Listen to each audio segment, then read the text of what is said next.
really is involved with how at home we feel inside of our body. And I think people can really relate to that when they're feeling anxious or they might be feeling flat or shut down. Their home, like the actual body is a home, it doesn't necessarily feel like a comfortable place to be. Hello, I'm Dr Jodi Richardson, and you're listening to Hello Anxiety, a podcast where we end the struggle with anxiety and build our toolkit of practical skills to thrive. Hello everyone, welcome back to another episode. Thank you so much for joining us. Today I have the pleasure of having a conversation with the wonderful Jessica Maguire.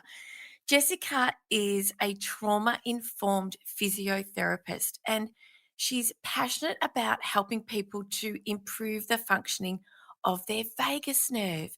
So no longer what happens in Vegas stays in Vegas. We're about to find out all the details today.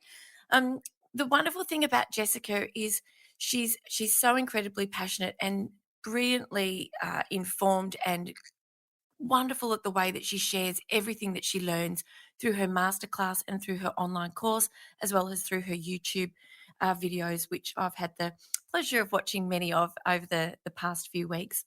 So Jessica actually teaches us, she's going to teach us a little bit about the vagus nerve today and help us understand more about how we can actually repair our nervous system, improve our stress resilience. And of course, all of this plays into improvements in mental health. And of course, we are here to learn more about the vagus nerve and anxiety. So, Jessica, thank you again so much for sharing some of your precious time with us and welcome. Thank you, Jodi. I'm so happy to be here. Oh gosh, let's dive in. Can you tell us about the vagus nerve, please? Can you tell us what it is and where it originates and travels through the body? Sure. So the vagus nerve is the 10th cranial nerve, um, which runs through our body. So it starts out at the brainstem, which if you ran your hand down the back of your head, you'd feel a little bit of a bony ridge. And if you went in from there, it starts out in the brainstem and it travels down the body on both sides. And it has fibers that go into the lungs and the heart. And then it has fibers that go under the diaphragm where there's lots of innervation to our gut. And then we also have a branch that goes from the heart up to the face. So we actually do wear our emotions on our face because of the way that it innervates the facial, it connects to other cranial nerves that innervate how we express our emotions on our face, how we listen, and also the tone of our voice. So it's involved a lot with, we could say, how we relate to other people, and our nervous systems are very much influenced by other people around us. But we can also see, particularly from the connection between the brain and the heart, that it's involved with the regulation of our physiology. So your listeners might be familiar with when you first get a fright or you come onto, say, a scene when you're driving and you need to slam your brakes on. You might first of all go and then feel this surge of energy around the heart, which is part of the vagus nerve called what we call the vagal brake, releasing off the heart, and also a surge of adrenaline. But we see that it's really involved with how we cope with stresses, but also how long it takes us to recover afterwards. So there's a physiological component around stress, but it also is involved with regulating our organs because of its, changes that it makes to our systems when we are stressed, like releasing off the heart. And it really is involved with how at home we feel inside of our body. And I think people can really relate to that when they're feeling anxious or they might be feeling flat or shut down. Their home, like the actual body is a home, it doesn't necessarily feel like a comfortable place to be. And so a big part of the vagus nerve's role when we come into the state where we feel calm and centered is we come home to ourselves and the present moment. And that helps our physical health improve, our emotional health, connect better with other people, we do our best work. So it really is it gives an understanding of how the body and the brain and all the systems are interconnected rather than these separate parts of how we maybe used to look at ourselves. Yes, I think for a long time, the brain and the body were really discussed in separate ways, and the interaction and the influence of one on the other in a bi-directional way was just not understood. And so, how is our understanding of the vagus nerve developing, and why is it that in 2022 we are not wholly and solely aware as a general population of our vagus nerve, the amazing role that it plays. And of course, we'll get to the ways that we can improve vagal tone and learn more about that vagal break. How is it that we don't know? Is this reasonably new science? Well, it's interesting because the work of Dr. Stephen Porges, who came up with polyvagal theory, which he's done the most amazing work, but he started out with this in the 1970s. But I think what we can understand this is by looking at frameworks and models that we've had in place for health. So a lot of the older models, which I've kind of touched on already, with the biomedical model was really looking at we are a machine and we have these parts and we can just fix these parts. You know, we can cut out something, we can repair a bone, we can make certain things work. And, I worked as a physiotherapist for 13 years with people who came in, and some of them you could use manual therapy techniques, make them better. They'd be off on their merry way. But for a certain group or a certain population, that wouldn't improve their symptoms. And for me, I just couldn't sit with the fact that a person wasn't getting better in response to the modalities that I was using, and that then I didn't want to give a message to that patient of, well, there's something wrong with you. If you're not getting better, well, that's on you. So for me to understand what that was led to a lot of this study. And what it's showing is that we have these changes with things like pain, things like after chronic and traumatic stress, where the nervous system becomes sensitized. And this it's not a simple explanation, but if we just say for pain, for instance, we know with persistent pain that goes on months after, say, an injury takes place and that someone's not getting better, that there are changes that we see in the brain, there are changes that we see in the way someone processes that. And all of that experience of pain is influenced by biological factors, yes, but also psychological factors. So maybe we might have those thoughts like, my dad had a sore back, so that's what's going to happen to me. Or it could be the stress around financially, what that means. And then there's also social factors that affect that experience of pain, which is looking at what state our relationships are in or what that means, how we belong in the community, if there's a pandemic going on. So what we might have just thought as a simple thing like pain is linear to an injury, we're seeing that's not the case, which makes it so complex that pain is not a construct of just the body part that's been injured. It's all those factors coming into play. And this is also the case with stress. So we can't say, well, I don't know what they're so worried about. It's not that big of a deal, because it depends on our history, it depends on our values, it depends on, has this experience reminded me of something else? And so what we are looking at is something that has a lot of shades of grey. It has a lot of nuance, and it's not as simple as this part is broken, let's fix it. Particularly when it comes to anything that's chronic. There's lots of things that come into play. And the biomedical model has been amazing, so amazing. Antibiotics, we can have surgeries that fix things. But what we know with chronic conditions where they don't improve is that model doesn't work. So we can't hunt around for a part to fix with someone who might have chronic gut issues. They can do certain things to help, but we need to look at the biopsychosocial factors that I mentioned before and look at a person as a whole.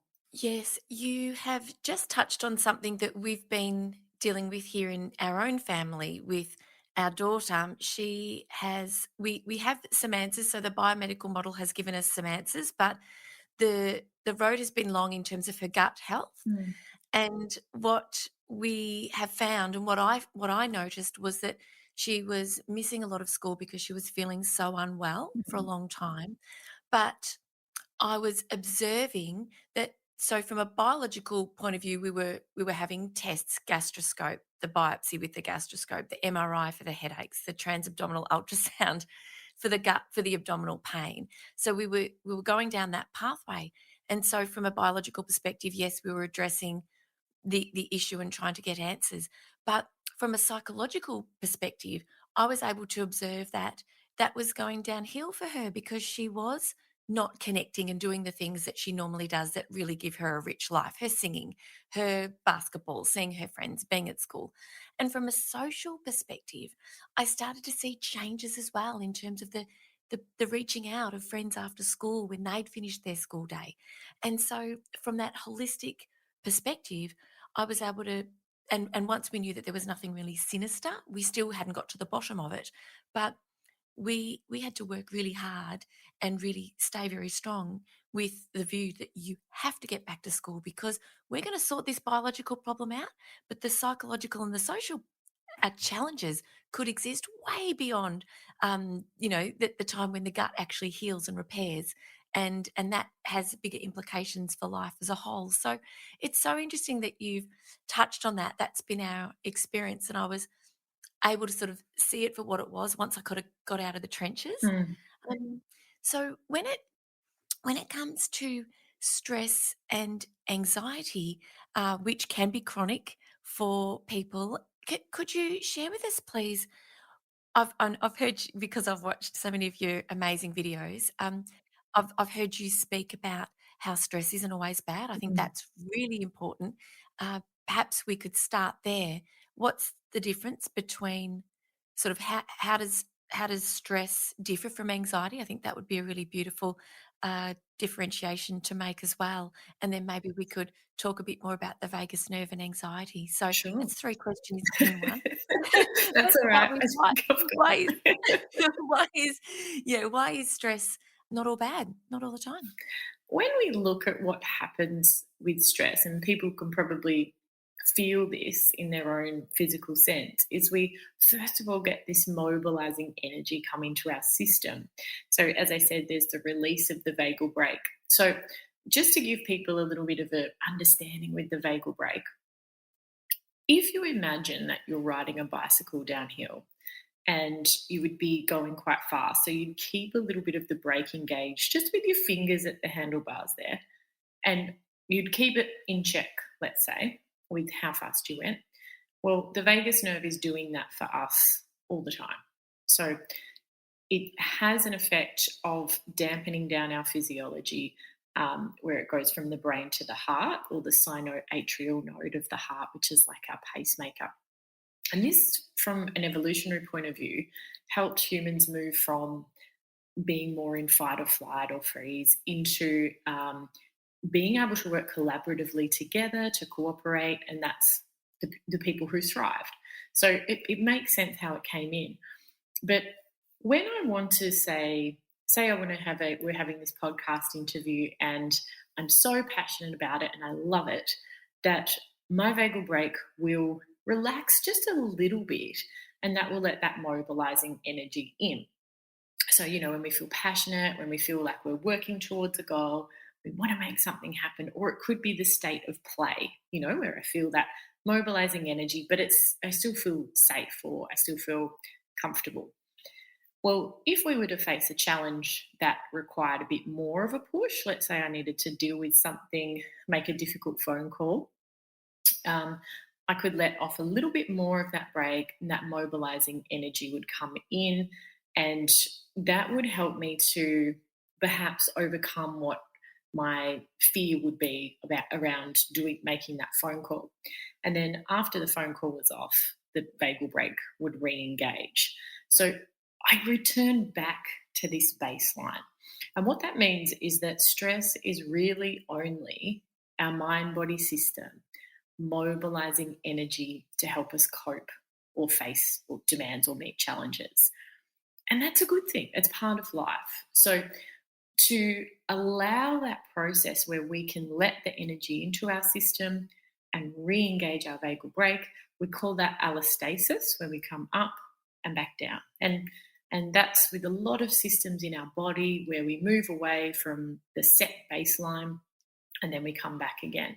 And there's no harm if we do that. It actually makes us better at coping with stresses in the future. And that we would call as being stress resilient, which is what we want. And that's more important to be than stress reduction. So when people say reduce stress, is that really possible? I mean, there's so much outside of our control. If in COVID times when people said, "Oh, just reduce stress," it's like, yeah, well, that's not so helpful. I can't do anything about that. So I think that's where we want to look at becoming better at, in the heat of the moment, having the skills to coax our nervous system back towards regulation. And that means being able to re engage the vagal brake again. And if we do move into states of anxiety, for short periods of time, that's actually okay. That's what we're designed to do. But what can happen, which segues into the other part of your question, is we can have through experiences in life, such as chronic repeated stress, where we don't come back to the baseline, like we spoke about, the vagal brake can stay off. So that means that I would start to go downhill a little bit faster and faster on the bicycle because the brake's not engaged. And then when I face a challenge or meet a demand, the brake comes off completely. And that's when I have this really strong mobilizing energy. My sympathetic nervous system is activated and I'm anxious. And if my vagal brake isn't working well, or we might say we have low vagal tone, then I may get stuck in periods of anxiety for a long time, or get stuck in anxiety for a long period of time, rather. And that's where we see it can, obviously, we don't feel at home inside our body, but that's where we find that it has an effect on our whole mind body system, our relationships. And that's where we can look at it as, from the framework that I look at it as, is that it's a neuro biological issue. It's not necessarily anything to do with us choosing that, being weak-willed, not strong enough, because that process actually happens outside of our conscious awareness. So I hope that answers that for you. Yes. Oh, you did so well. Thank you. Thank you. Um, when I think about anxiety and I think about the neuroception, the idea that our at an unconscious level, not at a conscious level, our brain is um, looking for cues of safety or cues of danger. And if a cue of danger is determined, then the amygdala will sort of sound the alarm and will initiate a response that prepares us to fight or flee. And what you said before is that that's a perfectly natural response under stressful or threatening circumstances, and that it fires up and then it settles back down when the stressor has passed. And that's the normal experience of anxiety, isn't it? It's the Absolutely. normal human emotion. And but the challenge is when it gets stuck, when we get stuck in that fight or flight. What I'd love you to talk about is if you could share how the vagus nerve, when we're under these we're experiencing chronic anxiety, so there's a threat detected and the system stays on. Mhm. What parts of our body are affected? Because when we look at the changes to gut. We can feel sick, our heart will race, our breathing will change, our perspiration levels will change, we'll become laser focused. So I'm hazarding a guess here that all of these changes are related to connections with the vagus nerve.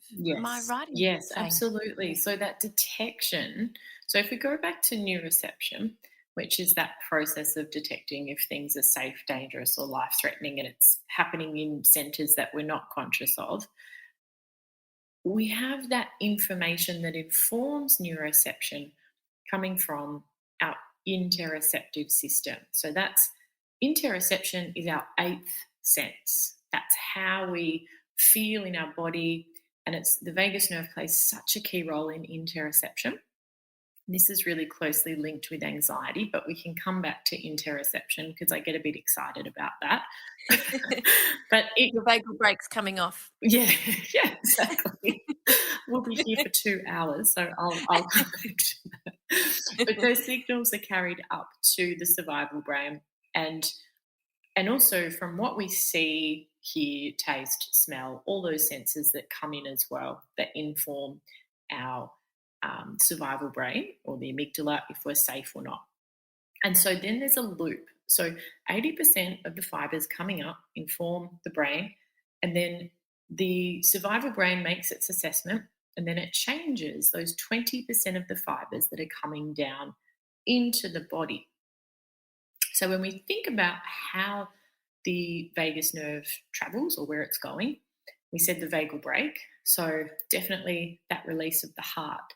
So what we call when we can say that wear and tear that comes to the body from prolonged stress. And, as we said, stress is normal. So this isn't to become fearful of stress about what it will do, but it's if we're stuck in chronic states of this for long periods of time. Some people can see at the heart there's things like heart palpitations, hypertension. So there can be cardiovascular issues. We'll notice that change in the breathing as well. And then we can also see the fibers that are coming down into the gut. So as we move into that state of anxiety, there's likely to be a change where we'll have the blood move out of the gut, and the vagus will change how that motility is passing through there as well, or movement of food. So if we look at IBS now, it's actually been classified recently as more of a gut brain connection issue rather than calling it in itself a functional gut disorder. And that's interesting because it tells us about that connection between the brain and the body via the vagus, and it changes how we look at, instead of like the machine, like I said, like as a part, we see that what's happening in the brain will mirror the gut, and what's happening in the gut will be mirrored in the brain. So we can't sort of separate those two. But back to the vagus's effect, the other things that we can see is that it's closely involved with inflammation. You can think of it as when it's inhibited because we're stressed or it's not active, we'll find that that's when inflammation can build. And that's through a few different portals. So that can come through the gut, but also that when we have the prolonged release of cortisol and adrenaline, it does influence our what we call pro-inflammatory cytokines. So inflammation can be a pathway. And through these changes, we can see that we can have this cluster of stress-related type conditions. Now, they don't always come from stress, but the research is really interesting because a lot of these conditions have been poorly understood before. So fibromyalgia, that was very poorly understood, poorly managed. It was basically going through to diagnose it a series of tender points, which, it does raise questions as to is that actually a very valid way to diagnose something. But what's been shown with fibromyalgia, which is a chronic pain condition, if people aren't quite sure what that is that there's links to changes in the immune system. So it looks like it's arising from that. And there's a high incidence of having a history of traumatic stress. So we're seeing these links now. People with who have gut disorders are also more likely to have had that kind of a history. Not everybody. It's just looking at this in a, oh, maybe there was something else. So if our nervous system becomes what we call dysregulated, where we don't have a lot of time coming back to that state where the vagus nerve is, we see the immune system changes, the endocrine system or our hormonal system changes. We'll see changes to the heart, the respiratory system, the gut, and also that's just looking from the physical aspect. It's not even coming into, the relational side of it or our behaviors, how we might see ourselves in certain. So, say for instance, if I'm dysregulated towards being really flat in my nervous system, I may procrastinate. I may find that I just can't get on with my job. And that's what we've classified as burnout. But it's really that the the nervous system isn't functioning, or it's had too much stress for too long. Yes. Thank you. Thank you for helping us understand more about ourselves when we do react to stress and what we experience, because I know from my own experience, when I get very stressed, I develop a throat infection. Ah, there you I go. Yeah, so and I know that about myself, and so in COVID times, I had that many PCR tests knowing that it was really just stress that was causing this sore throat. But just to be sure, I would go and have a test. And like you were explaining, some people have a lot of digestive and gut issues and other challenges, other physical challenges that might not be seen from a holistic perspective. And so it's wonderful now that people like yourself and others who are treating people from a whole person point of view and looking at how the nervous system plays such an important role. It's going to be life changing for a lot of people.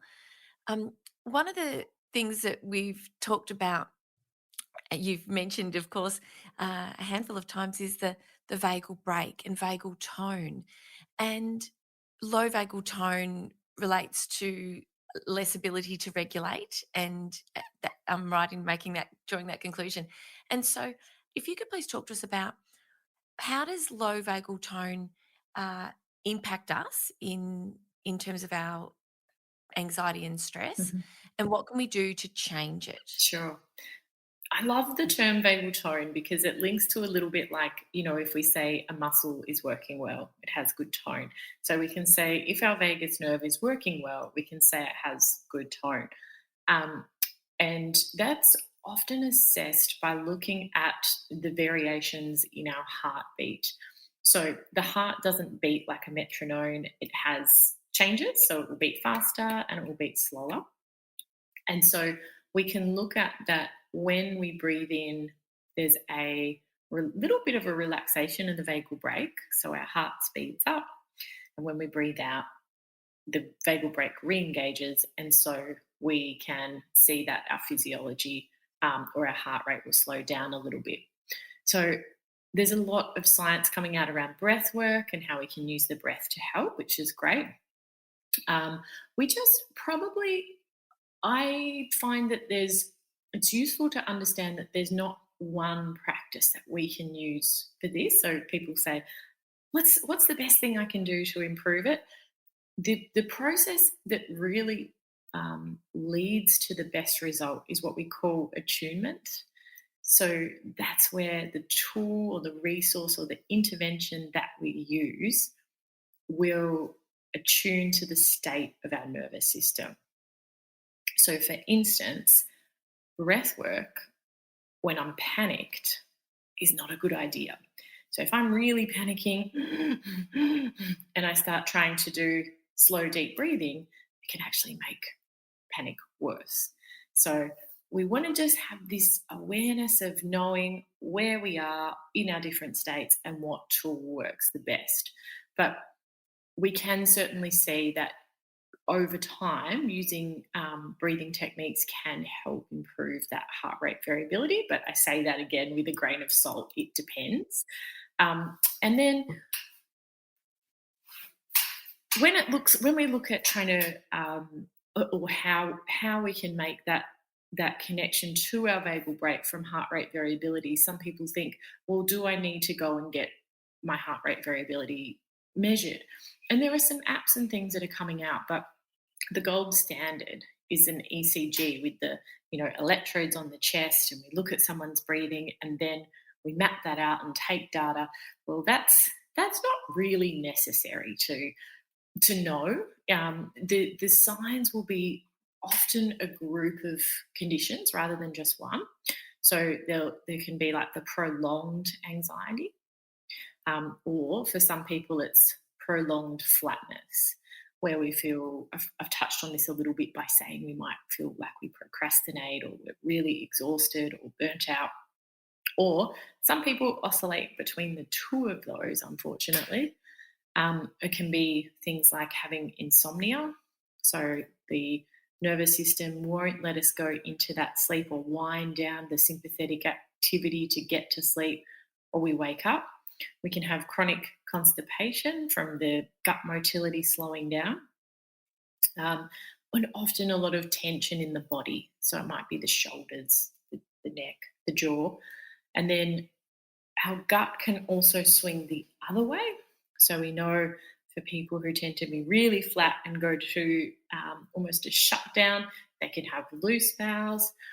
And then in that case, we would see things like burnout. And again, it would also change our, let's say, our motivation, or our, we can become quite cynical or feel that it's just helpless and our situation's hopeless. But I think clues we can look at as well, and this is why I think this is useful, is sometimes the behaviours that people have who are dysregulated is a result because of that state of their nervous system. So in the sympathetic state where I might be wound up or anxious, potentially I may find that I just can't sit still and switch off. So I'm rushing around, feeling this constant urge of, I've got to do this, I've got to put more on my to-do list, becoming perfectionistic around things, like ruminating about the little details just in case something goes wrong. We can see with our relationships, we might be more critical, we might start arguments. And on the flip side of that, if we were to be withdrawn and shut down, we would likely isolate ourselves and not want to be around people. So it's helpful to look at physical symptoms and what we notice in ourselves with our behaviours, and also within our relationships, because the people around us are good mirrors of reflecting back how we are, and that can tell us, okay, maybe my nervous system needs some support. But to just add to that part on vagal tone, co-regulation, I think, is the most powerful tool for improving the health of our nervous system. And that's where if someone who is in a grounded state, when we're feeling really anxious, if we just are around them, we don't need to tell them all our problems, but just spend time with them, our internal world will start to mirror their internal world through our resonance circuits, and eventually we can come back down a little bit.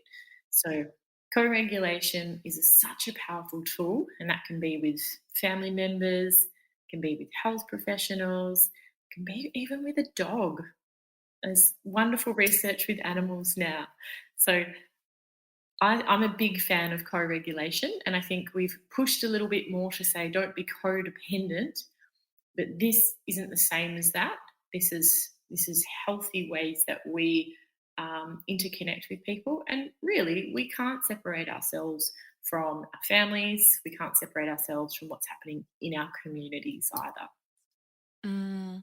It's an important thing for those of us who are parents to understand that we can help our children when they are learning to regulate themselves, but we can co-regulate. We can be that.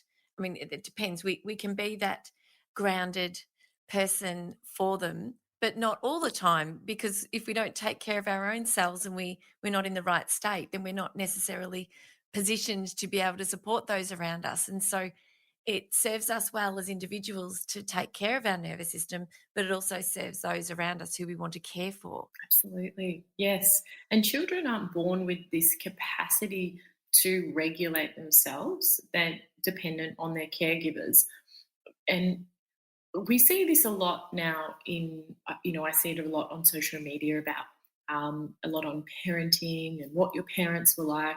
But, you know, parents are going to move outside. They're not going to be regulated all the time. And we can't have this expectation on parents not to get anxious, not to, that's going to happen. And what children need is good enough parenting. They don't need a perfect person.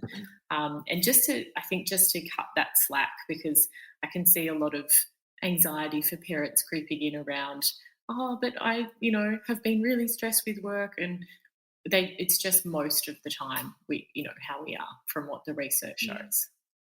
Oh, thank you. I love that you brought that up. I shared a quote recently at a presentation, at the end of a presentation.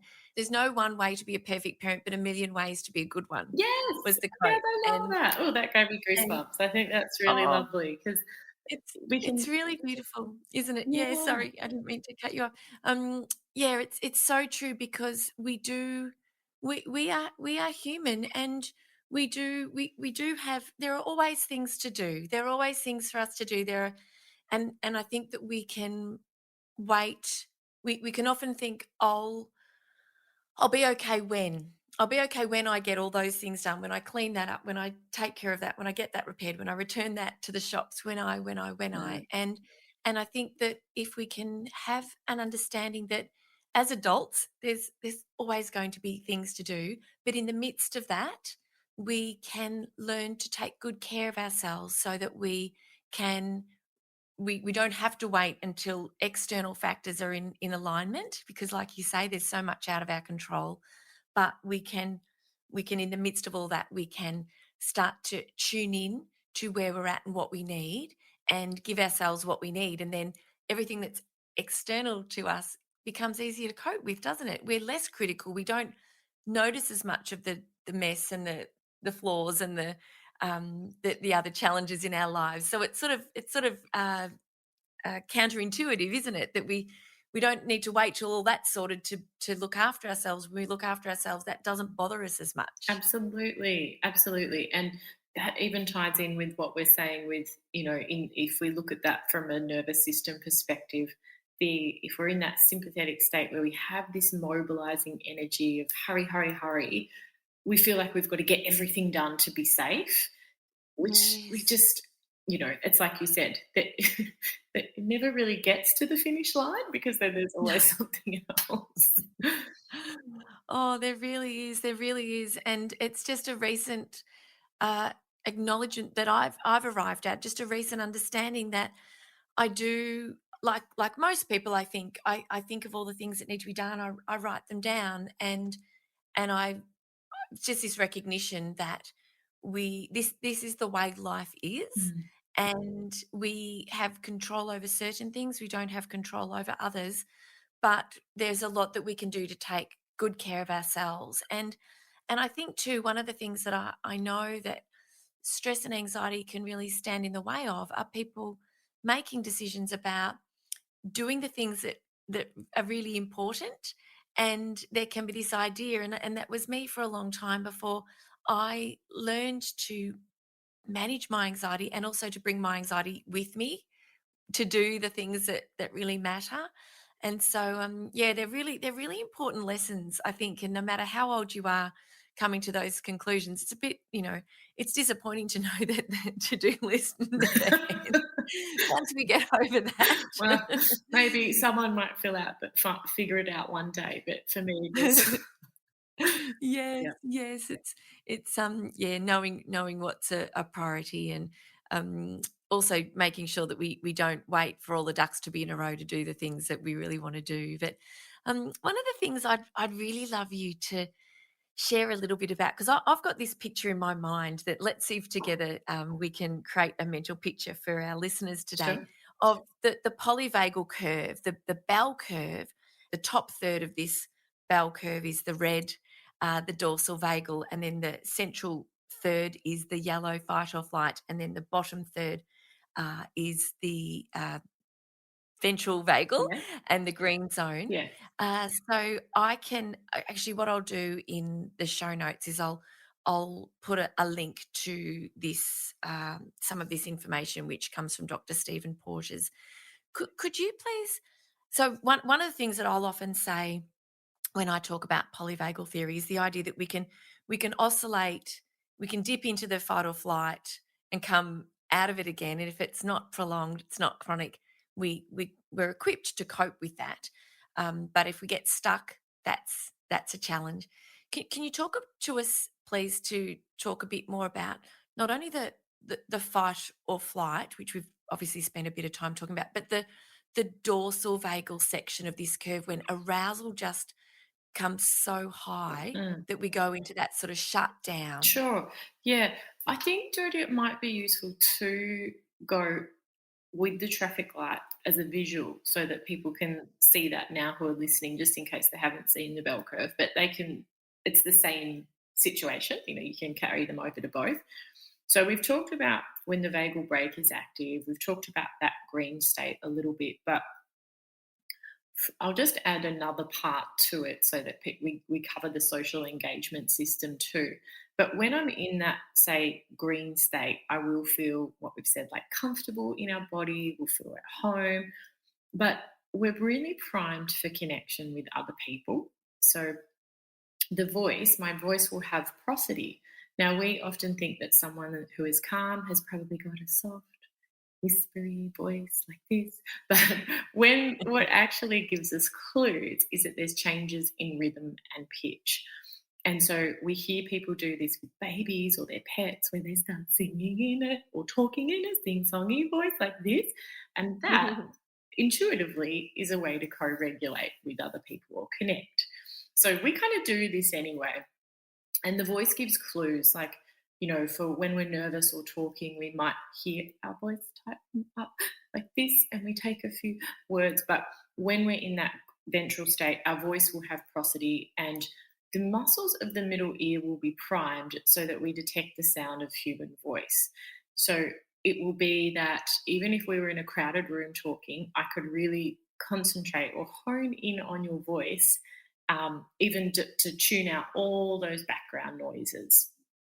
And then my face, I would have expression in the upper face as well. So people smile with their eyes, which was actually when we first started talking, the first thing I noticed about you was like, oh, she must be a great co regulator because she smiles a lot with her eyes. So that, And I've got the wrinkles to show oh for it. no. but that smiling with the eyes is actually with where the vagus nerve connects up to the facial nerve and it provides a sense of co-regulation. Now, that might seem strange to people, but when we see those lines around the eyes and we see the bunching, we actually get a and that's Oh. biological, evolution, survival. So you're giving a gift to someone when you smile with your eyes. Oh, wow. Just just on that, just before we move on, Yes. I have a friend who calls them expression lines. And, when I think about aging and I look at myself in the mirror and I notice these expression lines beside my eyes. I look at them from the point of view that they are there because of how often I smile, and I think I'd rather have the lines and feel like smiling as often as I do than not smile and have a face that was expression line free. Yes. So, yeah, so it's so interesting that you say that. So, anyway, I just wanted to No, add that in. Go on. I'm so glad that you did. I think it's certainly something to consider in what we give to other people and how deep we can connect when we really get that smile. But the yellow, as we said, was that fight or flight sympathetic, and so when we move into that state, we'll feel that mobilizing energy through our body that we said, but our voice might become more monotone if we're angry, so it'll be like a deeper. Um, we might feel the tightness around the throat, or we'll hear that high pitched breath every couple of words, like when somebody's quite anxious. And our muscles of the middle ear will change, so it will be difficult to hear the sound of the human voice. We'll hear more low frequency sounds. So this is predator sounds, and this is why it's hard for some people to like. We can look at with children who are dysregulated. How easy is it for them to actually learn if they can't even take in the sound of the human voice? Or if we're having conflict, and we're really wound up, are we actually going to be able to negotiate if we can't even hear the sound of the human voice? So it's best for us to take a break and then come back when we're calmer. And the face will probably look a bit more deadpan. They will lose that expression of the upper face. Now, if we can't move away from that threat, then we fall back onto our third line of defense, which is like the red. The traffic light has turned red, and we go into immobilization rather than mobilization. So, some people call this the freeze state, the state of shutdown, or the dorsal vagal state. There's a lot of different names for this, and it's on a spectrum. So I don't think we can look at as like one cluster of, oh, it's just like this, but it can be from when we feel hopeless about a situation and we just go, oh, I can't do this, and we feel ourselves collapse. We might just need to go lay down on the couch for a bit, or we can feel ourselves like the environment that we're in, it's going a little bit fuzzy, so we feel disconnected from the present in our environment. So some people explain it as they when they come out of this state, it's like they're clearer, they can see things better. But it can go right down to some people faint in this stage, and a shutting down process where we leave the present moment to protect ourselves. So it would be in the extremes of danger that we'd move into this state. So for some people, that can, if depending on their history and what they've been through, they may go into that state when they're facing challenges, unfortunately, and that makes it really hard to think clearly, to communicate, to make choices. And so when people say, oh, that person was experiencing that traumatic event, why didn't they just leave, or why didn't they just say something? We can say, well, physiologically, they might not have been able to. I'm not sure if I've mentioned this on my podcast, but I've wrote about it in Anxious Mums, and I've shared it on other podcasts, one or two in the past. And I'm comfortable talking about it because I've healed from the trauma that I experienced. But I visited a myotherapist upon recommendation who had a home-based clinic, and I was having my glutes and my hamstrings worked on. And in a nutshell, I was positioned and exposed without proper draping because he had removed my underwear in a way that exposed me in the most traumatic of ways, and I was put in a very vulnerable position. And in that situation, I froze, like absolutely froze. And that was, and the research that I did to learn more about women who find themselves in that situation, it's common for that to happen. And in the weeks and months, in fact, in the day and weeks and months following that experience, I had overwhelming numbness and tingling in my arms and legs. And eventually, and so I sought help with other professionals to sort of treat these problems with my limbs. I had nerve conduction testing. We checked my desk. Was I impinging or pressing on nerves the way I was operating in my workspace? Lots and lots of tests, no answers. And as I slumped into a depression over many months, because of obviously the experience that I'd had that I'd pretty much kind of forgotten about, my beautiful psychologist said, "When did all this start?" And to to to sort of go through therapy with him to revisit what had happened and to work through and talk through it, and he helped me to understand that my body was keeping the score. You know, the old the body can hold on to that trauma. And he said, you had an your fight or flight response wasn't seen through to completion, and because of that, you've been experiencing these feelings in your limbs. And once I went through therapy with him to talk it through and to revisit, understand it, and report the person who was responsible for what happened, I healed from that. All the body systems settled, and I overcame I guess overcame is probably not the best way, but I can speak comfortably and calmly about it. It's no longer triggering for me because I feel as though I've kind of seen that whole experience through from start to finish with the right professional help. But it was the most extraordinary experience of what I understand to be called psychosomatic symptoms.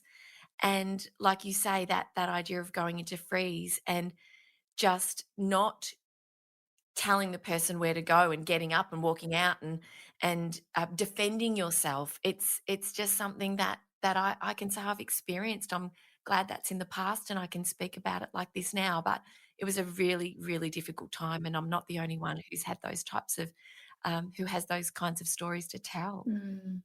Oh, I'm sorry that you had that experience, and I can hear that you have certainly worked through it, but it's just horrible that you had to have that experience at all. Um, and to be able to share it is very brave, but also I think that's helpful for people to get that, particularly in that way. It probably, I mean, it would have been so hard to get up and to push someone away who's probably bigger than you, and physiologically that would have been a survival brain's detection of, I can't overcome this person, I'm not going to be able to beat them, and look how vulnerable I am, like I can't move. So the main thing that happens with what leads to that freeze response or that shutdown, or you feel out of your body that you can't do anything, is when we feel like we don't have choices. So if we, Mm. we can have fear, but if I can get away, if I feel like, oh, someone's following me, but I can power walk, I might feel fear, but it's not trauma. It's not a traumatic stress necessarily. The way that we might experience that as traumatic stress is really when we don't have the choice to get away. And I think there's a lot of talk now where people are saying, well, what are we considering trauma? What are we not considering? And I don't really think that's a helpful conversation to have, because the way that that is processed is so unique to every person and their environment and what they're going through. Um, and so what we can look at is that in the instance of what you're explaining with something like a freeze, we get that a really strong activation of our sympathetic mobilizing energy, in addition to what we would call our dorsal vagal system. And it's a little bit like driving a car, putting the accelerator down flat, and then pulling on the handbrake. Mm. So all of that would have been in your system. And so until we discharge that and complete the stress cycle, we can see it will continue to affect our nervous system. And so maybe for arms and legs, where we feel that tingling, it's like I would say there was an urge to get up and move, or, push up or move your legs and get up, but the handbrake stops it. Does that sort of make Yes. sense? Yes, absolutely it does. Absolutely. Um, yes, that would have absolutely been part of it. And I also visualize this idea that really and truly every part of me wanted just to punch and kick Mm, him. The and I was, it was a vulnerable position to be in, and it was just because I was exposed. I wasn't touched. But it didn't matter. mm, It didn't matter. It was the vulnerability of this situation in this home with this stranger mm, face down on a massage table. mm, And and yes, so that understanding of the, that's a beautiful analogy that you've just shared. It makes a lot of sense. And no doubt, listeners today may be relating to something they've experienced in a new way, and have a bit more of an understanding of their experience. And like you say, it's completing that cycle. And I wonder if sort of at a unconscious level, when I took up karate, which was after this event, not immediately, and I never linked it. My son started and I started, and I went right through to first dan, so I can kick and punch the heck out of someone these Good for days. you. I love Yes. that. I wonder whether or not there was, I sort of have making that link that I won't find myself in that position again. I hope. I mean, I'm much more careful now about who I see and where I see them, and I will only actually see a woman now for a treatment, because that just makes me feel a lot safer. And so, yeah, so it's amazing to be able to look at it from that point of view. And you've done the most eloquent and beautiful job of explaining these the way that the system operates from that traffic light perspective. And there's obviously there's so much more we could discuss, but we're drawing to a close today, and I'd love for listeners to know how they can learn more from you. Because if you're listening today and you've just sort of felt like this light bulb's gone off, as I'm sure it has, um, and that you'd like to understand more about your own nervous system, more about the vagus nerve, and more about what you're experiencing, and also what you can do to support your nervous system and learn how to be able to sort of use that vagal brake and understand more about vagal tone. Jessica, what can people do? How can people learn more from you? A good place to start is our masterclass, which is 2 hours. And that goes through a lot of the states in detail with the tools to match, so you can leave with a framework of understanding. For people who really want to dive in, we have also our 6-week program. So both of these are for personal use, but we also have people coming through as professionals if they want to also gain more skills to use with their clients, and from a trauma-informed perspective. And both of those are on my website. Thank you so much for joining me for this week's episode. If you enjoyed it, please subscribe and leave a review. To keep the conversation going, I'd love you to join me over on Instagram. You'll find me at Dr Jodi Richardson. Also, if you'd like a copy of my free 5-day mini email course, Calm Your Anxious Brain, then jump over to my website, drjodirichardson.com, and you can sign up down the bottom. I've really enjoyed having your company. Thanks so much. See you next time.